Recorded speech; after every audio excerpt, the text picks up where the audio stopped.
네, 여러분 안녕하십니까? 운전면허 필기 문장형 2강 강의 오신 것을 환영합니다. 그러면 문장형 2강 강의를 들어가겠습니다. 1번입니다. 외국의 권한 있는 기관에서 발급받은 국제운전면허증으로 우리나라에서 운전할 수 있는 기간은 얼마인가 됐습니다. 입국한 날로부터 1년이죠.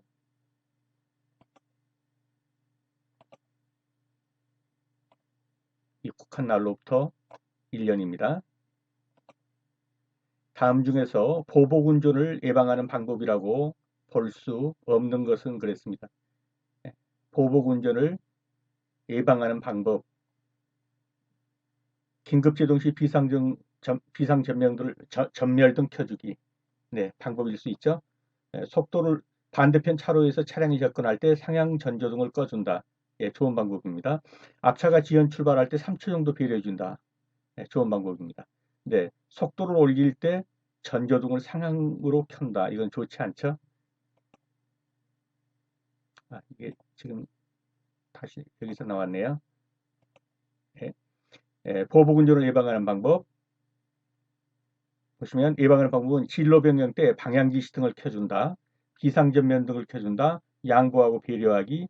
지연 출발할 때 3초간 배려하기. 경운기 또는 상향전조 등으로 자극하지 않기.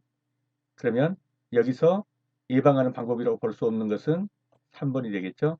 속도를 올릴 때 전조등을 상향으로 켜준다. 이거는 상대편에서 오는 차량의 시야를 거의 너무 밝아서 안 보이게 하죠. 다음입니다. 다음 중 편도 4차로 고속도로 외의 차로에 따른 통행자의 기준을 설명한 것으로 잘못된 것은 대형 승합차가 1차로 주행했으면 잘못된 거죠. 이건 대형 승합차는 어디로 다녀야 합니까? 오른쪽 차로로 다녀야 합니다. 그렇다면 이 경우에는요. 4차로니까 일반도로 4차로니까 3차선 또는 4차선을 다녀야죠. 그래서 답은 대형 승합 자동차가 1차를 주행했다면 잘못된 것입니다. 네, 대형 승합차가 1차로 주행하였다 잘못된 것이고요. 보십시오. 승형 자동차나 경형, 소형, 중형 승합차는 왼쪽. 그 다음에 대형은 어느 쪽입니까? 대형, 화물, 건설기계, 이등 특수장차는 오른쪽 도로입니다. 다음의 횡단보도 표지가 설치되어 있는 장소로 가장 알맞은 곳은 신호등이 있는 곳에는 그냥 신호등이 있으면 횡단보도 있다는 걸 알게 되겠죠. 이런 표시는요. 신호가 없는 포장도로의 교차로나 단일로 이런 경우에 건널목 표시가 있다는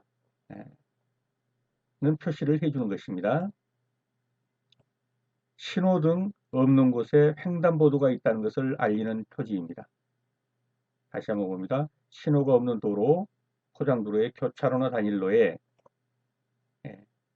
횡단보도 표지가 있다는 것을 알려주는 것입니다. 5번입니다. 시장 등이 어린이 보호구역으로 지정할 수 있는 것. 어린이, 답은 그냥 아시겠죠? 유치원이나 초등학교.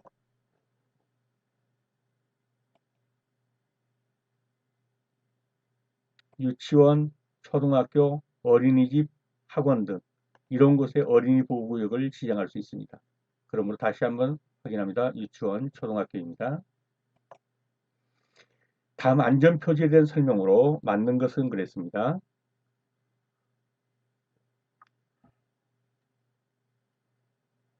어린이 유치원 통로이므로 자동차가 통행할 수 없음을 나타낸다? 그건 아니죠. 자동차는 통행하되 주의하라는 거겠죠. 어린이 또는 유아의 통행로나 횡단보도가 있음을 알린다.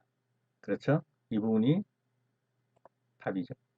자동차는 다닐 수 있지만 어린이 또는 유아의 통행로나 또는 횡단보도가 있기 때문에 주의해서 다녀라 라는 것이죠. 어린이 또는 유아의 통행로나 횡단보도가 있음을 알리는 것이고 학교, 유치원 등의 통학통원로 및 어린이 놀이터 부근에 있음을 알리는 것이다. 그렇기 때문에 학교의 출입구로부터 2km 이후에 뭐 이러면 할 필요도 없겠죠. 횡단할 수 없음을 알린 거 다 틀렸죠. 그러므로 여기서는 어린이 또는 유아의 통행로나 횡단보도가 있다는 것을 알려주는 것이다. 자동 변속기 오일을 점검하는 방법으로 맞는 것은 그랬습니다. 이것은 엔진 오일을 점검하는 것과 혼돈하시면 안 됩니다. 엔진 오일은 시동을 끈 상태에서 시동 건 상태에서 하면 안 되죠. 시동을 걸기 전에 하죠.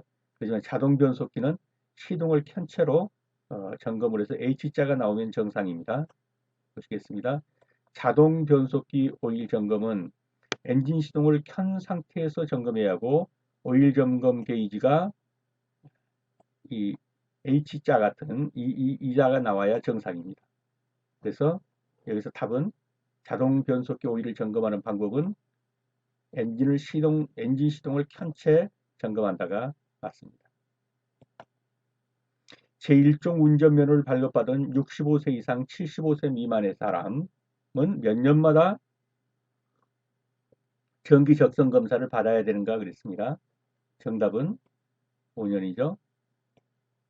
확인해 봅니다. 일반은 10년, 65세에서 75세 미만은 5년, 75세 이상은 3년입니다. 그래서 여기서는 65세 이상 75세 미만이니까 5년마다 받아야 합니다. 자동차의 정기검사 기간은 검사 유효기간 만료일 전후 각 며칠 이내인가 그랬습니다. 정기검사 받았더니 다음 정기검사일은 며칠입니다 라고 지정해주면 그 때에 가서 받아야 되는 것은 그 유효기간 만료일의 전후로 31일입니다. 전 31일, 후 31일. 검사기간은 검사 유효기간 만료일 전 31일, 후 31일, 전후 31일입니다. 그래서 만료일 전후 각 며칠 이내인가? 31일입니다. 10번입니다. 전방 우측 도로에서 자전거가 교차로 방향으로 진행하고 있다. 운전자의 안전운전 방법 두 가지는 일시 정지할 것으로 예상하고 통과한다. 잘못됐죠. 자전거가 교차로 접근 시에 일시 정지한다. 예, 자동차도 교차로 지날 때는 일시 정지하는 것이 맞습니다. 속도를 줄이고 자전거의 진행 방향을 확인한다. 맞습니다. 교차로 내에서 자전거를 신속히 통과한다. 잘못하면 사고 나죠. 그럼 여기서 정답 두 가지를 고르라기 때문에 이 두 가지가 정답이 되겠습니다. 교차로 접근 시 일시 정지하고 속도를 줄이고서 자전거의 진행 방향을 확인해 보는 것입니다. 다음입니다. 편도 3차로 고속도로에서 1차로가 차량 통행량 증가 등으로 인해서 부득이하게 시속 몇 킬로미터 이내에 미만으로 통행할 수밖에 없는 그러한 경우에는 앞지르기를 하는 경우가 아니라 하더라도 통행할 수 있다. 가로 안에 알맞은 기준. 시속 그러니까 추월 차선이 편도 3차로 고속도로는 보통 100km 이상이죠. 100km 일반적으로 100km고 지정된 곳은 120km까지 갈 수 있는데 추월 차선이 80km 미만이다. 그러면 이미 추월 차선의 기능은 상실한 것이죠. 이런 경우에는 굳이 추월하지 않는 경우라도 그냥 고속도로 1차로를 갈 수 있다. 어느 정도 밀리니까요. 그게 80km라는 거예요. 그래서 다시 읽어보면 편도 3차로 고속도로에서 1차로는 추월 차선이죠. 추월 차선이 80km 미만으로 통행할 수밖에 없는 경우, 차량이 밀려서요. 그런 경우는 앞지르기를 하는 경우가 아니라 하더라도, 즉 추월하는 경우가 아니라 하더라도 그냥 주행 차선으로 80km 이하에서는 그냥 1차로를 달릴 수 있다. 80km가 정답입니다. 네. 추월 차선이 시속 80km 미만으로 통행할 수밖에 없다면 추월하는 경우가 아니라 하더라도 주행으로서 통행할 수 있다. 정답은 80km입니다. 고속도로 통행 시 갓길을 이용할 수 있는 경우는 갓길 이용 긴급시죠. 긴급시. 그래서 여기 보면 긴급 고장시 이 부분이 정답입니다. 교통이 정체된다든가 또 잘못 진입해가지고 뭐 이렇게 해서 그건 아니죠. 잠시 휴식한다고 갓길에 대고 휴식할 수는 없습니다. 긴급한 경우 긴급 고장 시 등이 아니고는 정차하기 위해서 갓길을 이용할 수 없습니다. 고속도로 통행 시 갓길을 이용할 수 있는 거 긴급한 경우 긴급 고장 시입니다. 다음 안전표지에 대한 설명으로 맞는 것은 가다가 길이 두 갈래로 갈라졌죠? 양측방 통행 표지입니다. 네, 양측방 통행 표지. 다시 한 번 더 확인합니다. 양측방 통행 표지입니다. 다음 안전표지가 있는 도로에서 올바른 운전 방법은 그랬습니다. 이 표시는 뭡니까? 경사로가 있다 이런 표시죠. 예, 경사로가 있다. 이런 경사로가 있는 경우에 누움길이다. 그러면 중간에 멈추게 되면 정지하게 되면 다시 시동 걸 때 올라가지 못하고 뒤로 미끄러질 수가 있습니다. 그래서 눈길인 경우에는 가급적 중간에 정지하지 아니한다. 이것이 운전 방법이고요. 눈길인 경우 고단 변속기를 사용한다. 좋지 않은 방법입니다. 평지에서 고단 변속기를 사용한다. 어떻든 그것도 에, 좋지 않습니다. 짐이 많은 차를 가까이 따라간다. 이 방법도 좋지 않습니다.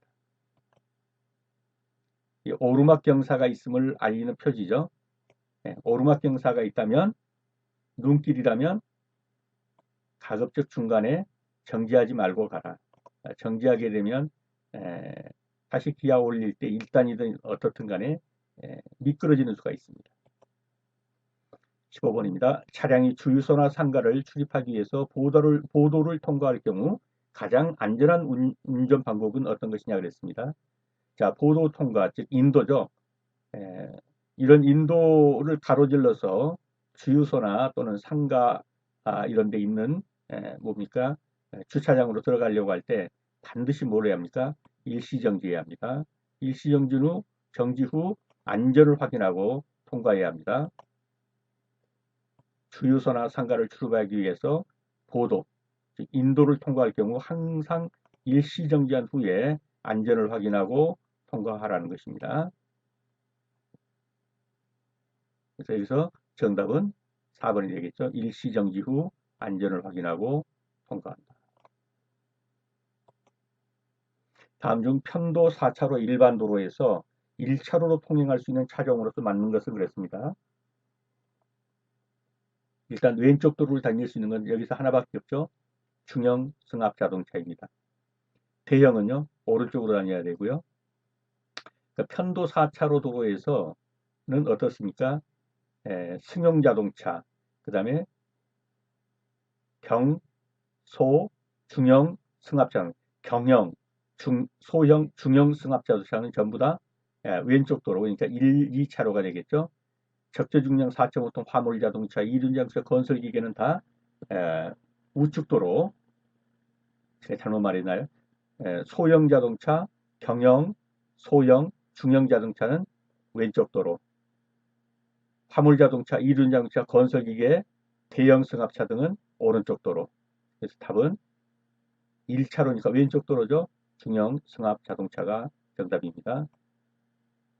일반 도로에서 1차로는 승용 자동차, 경형, 소형, 중형 승합 자동차가 다닐 수 있습니다. 그러므로 여기서 4차 도로에서 1차로로 통행할 수 있는 것은 중형 승합 자동차입니다.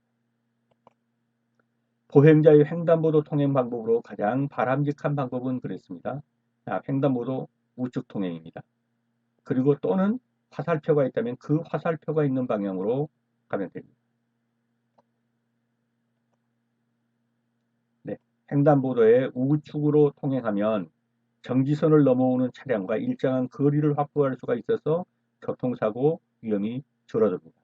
그러면 여기서 정답은 횡단보도도 우측 통행 또는 화살표가 있는 곳에서는 그 화살표 방향으로 통행하면 됩니다. 야간에 도로상의 보행자나 물체들이 일시적으로 안 보이게 되는 증발 현상이 일어나기 쉬운 위치는 그였습니다. 증발 현상이 일어나기 쉬운 위치는 도로의 중앙선 부분입니다. 야간에는 여기에 있는 사람이나 물체 등이 잘 보이지 않으므로 매우 주의해야 합니다. 다시 한번 더 봅니다. 야간에 도로상의 보행자나 물체들이 일시적으로 안 보이게 되는 증발 현상이 일어나기 쉬운 곳 어디입니까? 도로의 중앙선 부분입니다. 도로의 중앙선 부분입니다. 다음입니다. 다음 안전표지에 대한 설명으로 맞는 것은 진입금지, 무엇이 진입하지 말라는 겁니까? 차량이 진입을 하지 말라는 겁니다. 차의 진입을 금지한다는 것입니다. 네, 차의 진입을 금지하는 표시다. 다시 한번 확인합니다. 차의 진입을 금지합니다. 네, 여러분 수고하셨습니다. 다음 시간에 다시 뵙겠습니다. 감사합니다.